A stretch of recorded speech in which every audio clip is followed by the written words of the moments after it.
Hello बच्चों, कैसे हो आप सब। बच्चों, आज हम लोग पढ़ने वाले हैं क्लास 6 का हिंदी चैप्टर नंबर 8। बच्चों, जिसका नाम है मंत्र। मंत्र बच्चों एक कहानी है जिसके लेखक हैं प्रेमचंद। तो बच्चों चलिए कहानी हम लोग शुरू करते हैं। संध्या का समय था। डॉक्टर चड्डा टेनिस खेलने के लिए तैयार हो रहे थे। मोटर द्वार के सामने खड़ी थी कि कहार डोली लाती दिखाई दिए। डोली के पीछे एक बूढ़ा लाठी टेकता चला आ रहा था। डोली औषधालय के सामने आकर रुक गई। औषधालय बच्चों, औषधालय का अर्थ होता है दवा खाना। आम भाषा में हम लोग मेडिकल शॉप भी उसको बोलते हैं। बूढ़े ने धीरे धीरे आकर द्वार पर पड़ी हुई चीक से अंदर झांका। बच्चों, चीक का अर्थ हुआ बांस की पतली कमाची से बना पर्दा। ऐसी साफ सुथरी जमीन पर पैर रखते हुए भय हो रहा था कि कोई घुड़क ना बैठे। डॉक्टर साहब ने चीक के अंदर से गरजकर कहा, कौन है, क्या चाहता है। बूढ़े ने हाथ जोड़कर कहा, हजूर, बड़ा गरीब आदमी हूँ। मेरा लड़का कई दिन से बहुत बीमार है। डॉक्टर साहब ने कहा, कल सवेरे आओ, कल सवेरे। हम इस वक्त मरीजों को नहीं देखते। बूढ़े ने घुटने टेक कर जमीन पर सिर रख दिया और कहा, दुहाई है सरकार कि लड़का मर जाएगा। हजूर, 4 दिन से आंखें नहीं खोली है। डॉक्टर चड्डा ने घड़ी देखी। केवल 10 मिनट का समय और बाकी है। उन्होंने कहा, कल सवेरे आओ, यह हमारे खेलने का समय है। देखियो बच्चों, इस चित्र में देख सकते हो बूढ़ा डॉक्टर से बोल रहा है कि मेरे लड़के को देख लीजिए, और डॉक्टर साहब खेलने के लिए जा रहे हैं। बूढ़े ने पगड़ी उतारकर चौखट पर रख दी और रोते हुए कहा, हजूर, एक निगाह देख लें। क्या बच्चों बोल रहा है?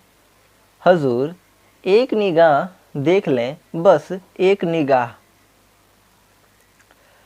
लड़का मर जाएगा। हजूर, 7 लड़कों में से यही एक बच रहा है। 6 पहले ही बीमारी से मर गए। हम रो रो कर ही मर जाएंगे। डॉक्टर ने उसकी बातों की ओर ध्यान नहीं दिया। उन्होंने धीरे से चीख उठाई और वे बाहर निकलकर मोटर की तरफ बढ़ चले। बूढ़ा यह कहते हुए उनके पीछे दौड़ा, सरकार, बड़ा धर्म होगा। हजूर, दया कीजिए। लड़के को छोड़कर इस संसार में मेरा कोई और नहीं है। ये बूढ़ा बाबा बोल रहे हैं। किससे? तो डॉक्टर साहब से बोल रहे हैं। डॉक्टर साहब ने मुंह फेर लिया, उसकी तरफ देखा तक नहीं। मोटर में बैठकर बोले, कल आना। मोटर चली गई। बूढ़ा कई मिनट तक मूर्ति की तरह खड़ा रहा। डोली जिधर से आई थी उधर ही चली गई। यहाँ से निराश होकर वह फिर किसी डॉक्टर के पास न गया।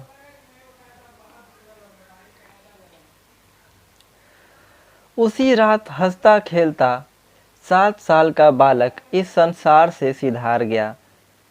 बूढ़े माँ बाप के जीवन का आधार छिन्न हो गया।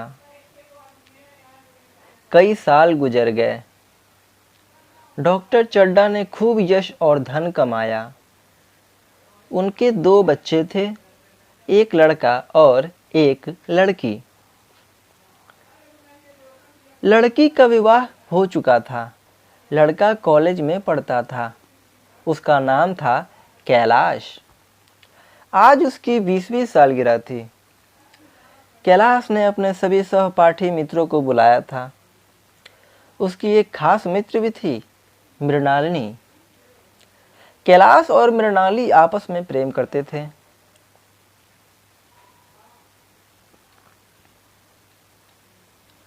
कैलाश को सांप पालने, खिलाने और नाचने का शौक था। उसने तरह तरह के सांप पाल रखे थे। उसने यह विद्या एक बड़े सपेरे से सीखी थी। सांपों की जड़ी बूटियां जमा करने का उसको मर्ज था। मर्ज तो होता है खराब आदत। क्या होता है बच्चों? मर्ज का अर्थ होता है बच्चों खराब आदत। इतना पता भर मिल जाए कि किसी व्यक्ति के पास कोई अच्छी जड़ी है, फिर उसे चैन ना आता, उसे लेकर ही छोड़ता। मृणालिनी कई बार आ चुकी थी और हर बार सांप देखने का आग्रह करती थी। आग्रह बच्चों हो गया विनती, बोल रही थी चाहना कि हम सांप देखना चाहते हैं।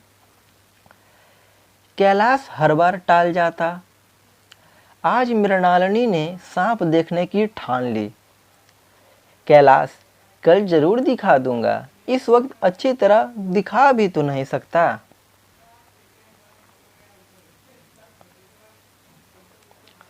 घर मेहमानों से भरा हुआ है, देखो कमरे में पैर रखने की जगह तक नहीं है। सांप भीड़ देखकर चौंक जाएंगे। मृणालिनी की जिद को कुछ और लोगों ने भी हवा दी। कैलाश, मृणालिनी और अन्य मित्रों को सांप के दरबे में आगे ले जाकर बीन बजाने लगा। फिर एक एक खाना खोलकर एक एक सांप को निकालने लगा। क्या कमाल था! ऐसा जान पड़ता था कि वे सांप उसकी एक एक बात मानते हैं। उसने सांपों को हाथ में, गले में डालना शुरू किया। मृणालिनी घबरा रही थी। एक मित्र ने व्यंग किया, अजी दांत तोड़ डाले होंगे। कैलाश हंसकर बोला, दांत तोड़ डालना मदारियों का काम है, इनके दांत नहीं तोड़े गए हैं, कहो तो दिखा दूं। यह कहकर एक काले सांप को पकड़ लिया और बोला, मेरे पास इससे बड़ा जहरीला सांप नहीं है, इसका काटा तुरंत मर जाता है।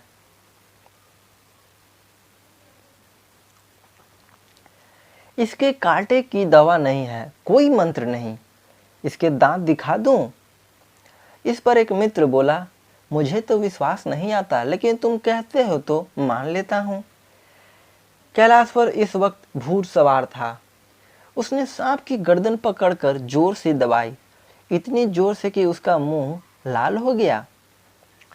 सांप ने कैलाश के हाथों ऐसा व्यवहार कभी नहीं देखा था।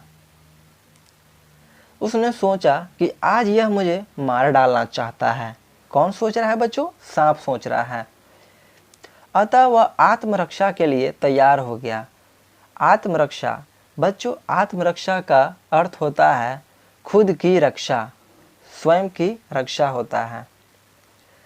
कैलाश ने उसकी गर्दन खूब दबाकर मुंह खोल दिया और उसके जहरीले दांत दिखाते हुए बोला, जिन सज्जनों को शक हो आकर देख लें।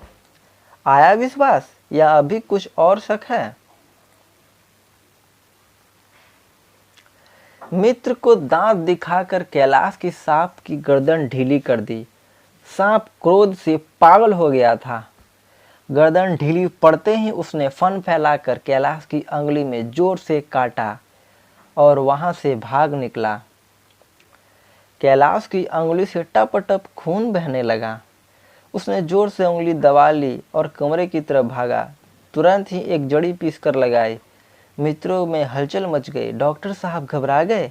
डॉक्टर साहब ने चीरा लगाने को कहा, लेकिन कैलाश को जड़ी पर पूरा विश्वास था।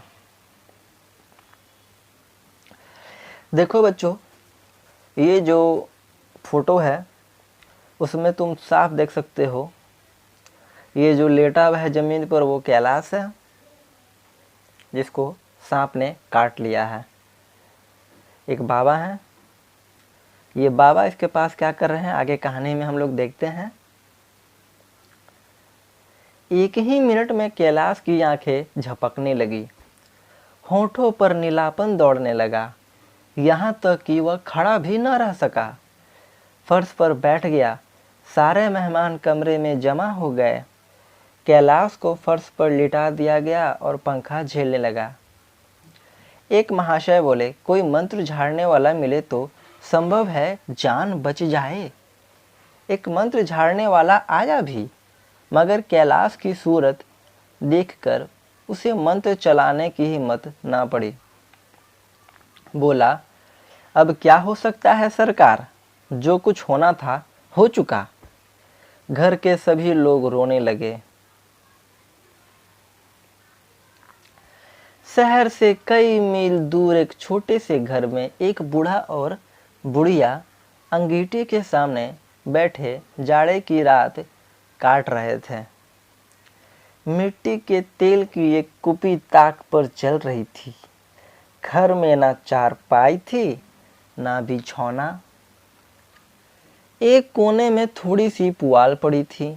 बुढ़िया दिन भर उपले और सूखी लकड़ियां बटोरती थी।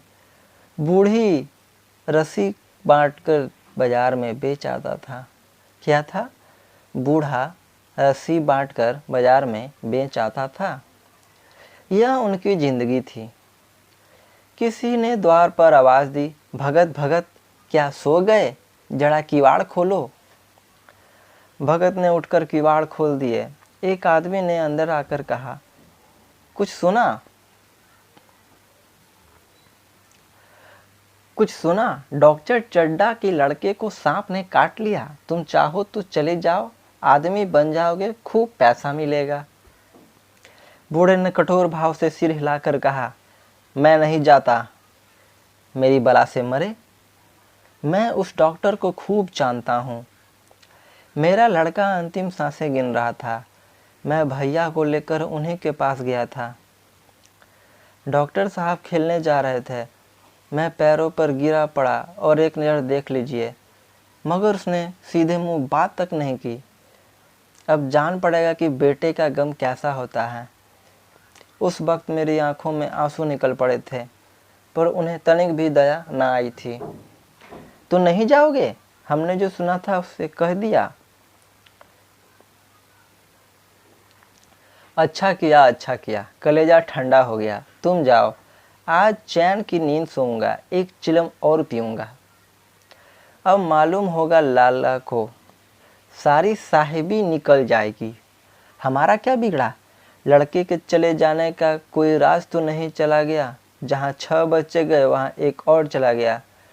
तुम्हारा तो राज सोना हो जाएगा। उसी के वास्ते सबका गला दबा दबा कर धन जोड़ा था ना। अब क्या करोगे? ऐसा वो बूढ़ा व्यक्ति बोल रहा था डॉक्टर के लिए। आदमी चला गया। भगत ने किवाड़ बंद कर लिए, तब चिलम पीने लगा। बुढ़िया ने कहा, इतनी रात गए जाड़े में कौन जाएगा? अरे दोपहर ही होती तो मैं ना जाता। सवारी दरवाजे पर लेने आती तो भी ना जाता। भूला थोड़ी ही हूँ, मेरे बेटे को निर्दयी एक नज़र देखा भी ना था। ऐसा बोल रहे हैं वो बूढ़ा बाबा डॉक्टर के लिए कि डॉक्टर साहब तो देखे नहीं ना थे, खेलने चले गए थे। भगत के लिए यह सब जीवन में पहला अवसर था। ऐसा समाचार पाकर भी वह बैठा रह गया। 80 वर्ष के जीवन में ऐसा भी कभी ना हुआ था कि सांप की खबर सुनकर वह दौड़कर ना गया हो। कैसा भी मौसम हो, लेन देन का विचार कभी मन में आया ही नहीं। बुढ़िया सो चुकी थी। बूढ़े का मन भारी हो रहा था। उसे चैन न आ रहा था। ऐसा लग रहा था जैसे उसकी कोई चीज खो गई है। बूढ़ा खड़ा हो गया। उसने अपनी लकड़ी उठाई और धीरे से किवाड़ खोले। बुढ़िया जाग पड़ी। उसने पूछा, कहाँ जाते हो? कहीं नहीं, देखता था कि कितनी रात है। बूढ़े बाबा बोले, अभी बहुत रात है, सो जाओ। बुढ़िया बोली, नींद नहीं आती। बाबा बोले, नींद काहे को आएगी, मन तो चड्डा के घर में लगा हुआ है। ऐसा कौन बोली? बूढ़े बाबा की पत्नी बोली, जो बूढ़ी हो गई हैं। चड्डा ने हमारे साथ कौन सी नेकी कर दी? जो वहां जाऊं? पागल नहीं हूं कि जो मेरे लिए कांटे बोए उसके लिए फूल बोता फिरूं। बुढ़िया फिर सो गई। भगत ने किवाड़ लगा दिए और फिर आकर बैठ गया। उसने फिर किवाड़ खोले, इतने धीरे कि बुढ़िया को खबर भी न लगे। बाहर निकल गया। भगत ने आगे पैर बढ़ाया। भगत लाठी खट खट करता लपका चला जा रहा था। उसके मन में कई बार आया कि न जाए, रुक जाए, लेकिन अंतर मन उसे आगे ठेल रहा था।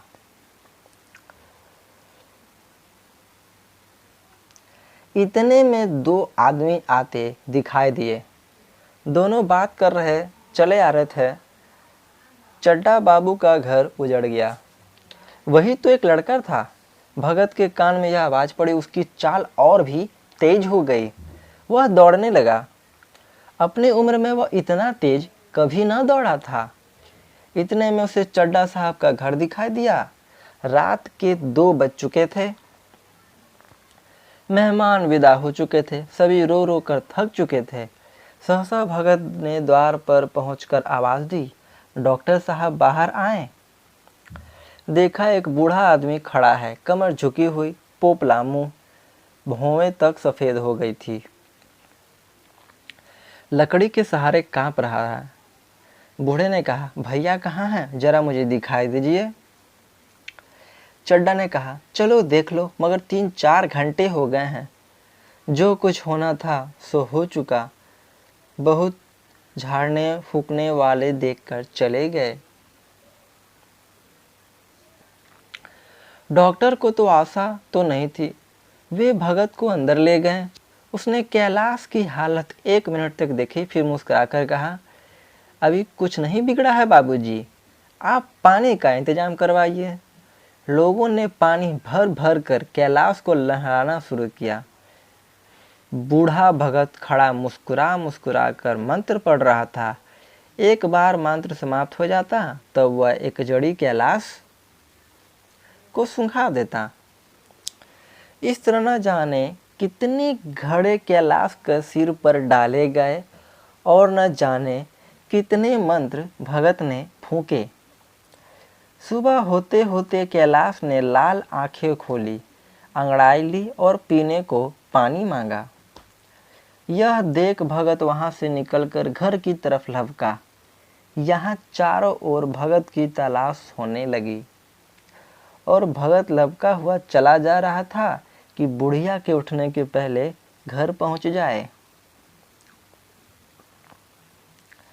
जब मेहमान लोग चले गए तो डॉक्टर साहब ने नारायणी से कहा, बूढ़ा न जाने कहाँ चला गया। एक चिल्लम तंबाकू का भी हकदार ना हुआ। नारायणी, मैंने तो सोचा था कि इसे कोई बड़ी रकम दूंगी। चड्डा, रात को तो मैंने नहीं पहचाना, पर जरा साफ होने पर पहचान लिया। एक बार यह एक मरीज को लेकर आया था। मुझे अब याद आता है कि मैं खेल के लिए जा रहा था और मैंने मरीज को देखने से इनकार कर दिया था। आज उस दिन की बात याद करके मुझे जितनी ग्लानि हो रही है उसे प्रकट नहीं कर सकता। मैं उसे अब खोज निकालूंगा और उसके पैरों पर गिरकर अपना अपराध क्षमा कराऊंगा। वह कुछ लेगा नहीं, यह जानता हूँ। उसका जन्म यश की वर्षा करने के लिए ही हुआ है। उसकी इजाज़त ने मुझे ऐसा आदर्श दिखा दिया है जो अब से जीवन पर्याप्त मेरे सामने रहेगा। तो देखा बच्चों, डॉक्टर साहब को पता चल गया कि वे वही बाबा थे जो अपने बेटे को लेकर उनके पास आए थे इलाज करने के लिए, और वो बिना देखे बेटे को खेलने के लिए चले गए थे। और आज वही बाबा उसके बेटे को, मतलब डॉक्टर चड्डा के बेटे को बचाते हैं, उनका इलाज करते हैं और उसे नया जीवन दान देते हैं। इसके लेखक है प्रेमचंद। तो बच्चों, इस कहानी से हमें यही सीख मिलती है कि हमेशा अच्छे काम करना चाहिए और हमेशा दूसरों की मदद करनी चाहिए। तो बच्चों ये कुछ शब्दार्थ हैं, आप लोग देख लो, जिससे इस कहानी में कुछ ऐसे शब्द हैं जिनका अर्थ लिखा हुआ है। आप अर्थ पढ़ोगे तो आपको और भी कहानी समझने में आसानी होगी। तो बच्चों इसी के साथ हमारा चैप्टर नंबर 8 मंत्र खत्म होता है। तो बच्चों ये कहानी कैसी लगी आप सबको वीडियो के कमेंट बॉक्स में ज़रूर कमेंट करें। और हाँ, जो कुछ इस कहानी से संबंधित पूछना हो तो वीडियो में ज़रूर कमेंट करें और मुझसे पूछें। और जो कुछ भी गलती मुझसे हुई हो उसके लिए प्लीज़ मुझे क्षमा कर दें। और हाँ बच्चों, प्लीज़ हमारे चैनल इंग्लिश एंग को भी ज़रूर सब्सक्राइब कर लें। तो बच्चों अगले वीडियो में हम लोग करेंगे इस कहानी का प्रश्न उत्तर। तब तक के लिए बच्चों घर पे रहो और सुरक्षित रहो।